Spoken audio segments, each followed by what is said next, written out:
Imagine que tu es dans un avion en vol et qu'un pilote dans le cockpit décide soudainement « Je vais faire s'écraser cet avion ». Et cela te tuerait ainsi que tous les autres à bord. Maintenant, le pilote, il s'appelle Joe, et Joe, c'est un pilote de ligne commerciale. Il fait ce travail depuis un certain temps et il aime ce métier. Mais un jour, boum, Joe reçoit une terrible nouvelle. Son meilleur ami, Scott, vient de décéder subitement d'un problème cardiaque et Joe est dévasté. C'est son meilleur ami et il n'a jamais perdu quelqu'un de proche.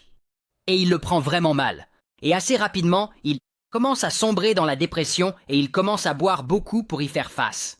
Et au fil des ans, sa dépression ne fait qu'empirer, surtout autour de l'anniversaire annuel de la mort de Scott. Et finalement, la femme de Joe lui dit « Tu ne vas pas bien? Je pense que tu devrais parler à un professionnel. » Eh bien, il le fait.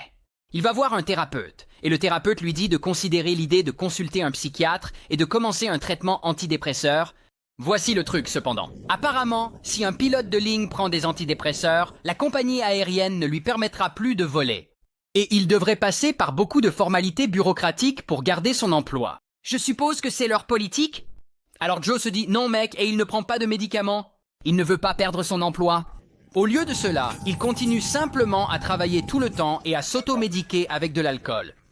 Et presque 6 ans se sont écoulés depuis que Joe a perdu son meilleur ami. Et il le ressent. Toujours. Et à un moment donné, il s'envole pour l'État de Washington pour être avec ses autres amis. Je suppose qu'ils vont organiser un hommage pour Scott? Et pendant cet hommage, en mémoire de Scott, Joe et ses amis font beaucoup la fête.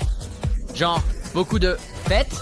Et le groupe décide qu'ils vont faire ce qu'on appellera des champignons médicinaux. Joe n'a jamais fait ça avant, mais il se dit « D'accord ». Et donc, il prend ses champignons et il commence à se sentir plutôt bien.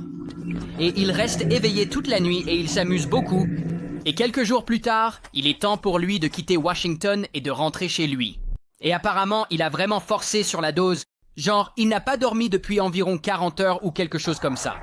Et il va à l'aéroport, il monte dans un avion et il est prêt à s'envoler. Mais il est encore, apparemment un peu sous l'effet des champignons d'il y a quelques jours, comme s'ils étaient encore dans son système ou quelque chose comme ça. Maintenant, il n'est pas de service, mais parce qu'il est pilote, il va monter gratuitement dans le siège de saut du cockpit. C'est là où s'asseyent les pilotes hors service quand ils prennent un vol et qu'ils ne pilotent pas. Et alors que l'avion décolle et qu'il est dans les airs, Joe commence à ressentir une très mauvaise sensation. Une sensation comme s'il était piégé dans cet avion et qu'il ne pourra jamais en sortir. Et soudain, bam, un mauvais trip le frappe comme un train de marchandises. Et Joe a l'impression d'être coincé dans un cauchemar. Genre, rien de ce qu'il vit n'est réel. En fait, les pilotes qui pilotent l'avion ne sont pas vraiment des pilotes et il ne sait pas quoi faire. Et il croit que la seule façon de sortir de ça, c'est de se réveiller. Et c'est à ce moment-là qu'il lève les yeux vers le plafond de l'avion et qu'il voit 2 poignées rouges. Ces poignées rouges sont des poignées d'extincteur. Elles sont aussi conçues pour couper les moteurs de l'avion en cas d'urgence. Et Joe décide que pour se réveiller, il doit tirer sur les leviers et faire s'écraser l'avion. Alors, il se lève et il tend la main pour tirer sur les 2 poignées. Et les 2 pilotes dans le cockpit, ils voient ça et ils se disent « Qu'est-ce que c'est que ce bordel ?» Et ils se lèvent immédiatement et attrapent Joe, et ils l'éloignent. Et l'un d'eux pousse rapidement les poignées à nouveau, et cela rétablit le flux de carburant vers les moteurs, et donc les moteurs fonctionnent à nouveau correctement. C'était de justesse. Et je suppose que le contact humain ramène Joe dans son corps. Alors il se lève et il quitte le cockpit, et il marche vers l'arrière de l'avion, et il s'assoit sur le siège de secours d'un membre de l'équipage. Et il dit à l'hôtesse de l'air de lui mettre des menottes parce que ça va vraiment mal tourner.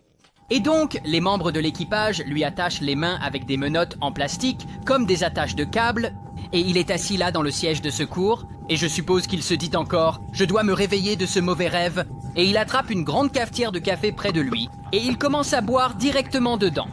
Et les pauvres hôtesses de l'air, elles essaient de le calmer, et elles n'ont aucune idée qu'il était juste dans le cockpit, essayant de faire s'écraser l'avion.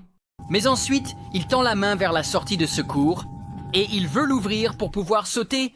Il veut sauter parce qu'il se dit « Ah, sauter va certainement me réveiller ». Heureusement, l'équipage l'arrête en lui retirant doucement les mains de la porte et en le distrayant avec un peu de conversation. À ce stade, les pilotes ont détourné le vol vers Portland parce qu'ils se disent « Il faut qu'on fasse sortir ce gars de cet avion ». Et ils atterrissent, et des policiers montent à bord et escortent Joe hors de l'avion. Voici en fait quelques images de ça. Et le voilà, là. Et donc bam, Joe est arrêté. Et je n'ai pas de photo d'identité, mais voici une photo de lui en détention.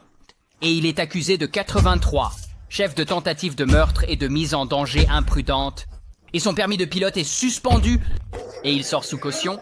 Et apparemment, il est clean maintenant, donc plus de champignons avant de voyager.